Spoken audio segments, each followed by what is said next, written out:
Hello guys! Ayan, welcome to my vlog.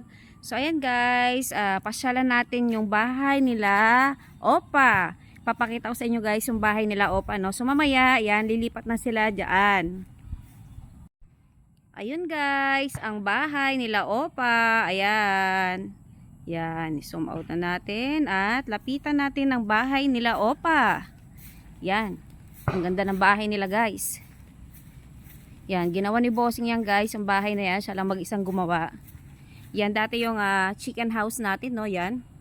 Yan yung ating garden, so walang tanim ngayon na gulay guys. Yan, nililinis para makakapagtanim ulit ng gulay.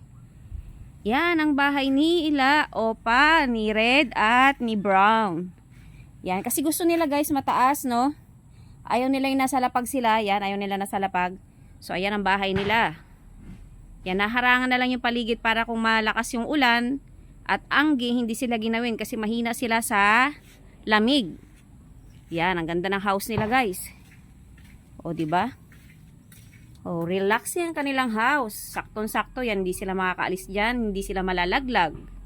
Kasi ayan ang mga harang. So, gagawan pa yan guys ng lagayan ng food nila.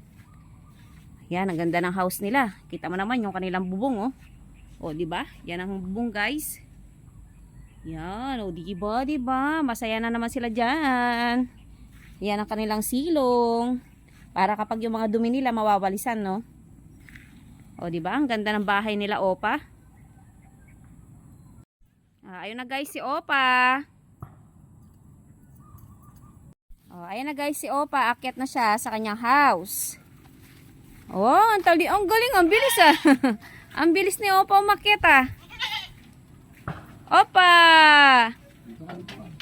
Ayan si Opa. O, diba? Nasaan ang tali mo?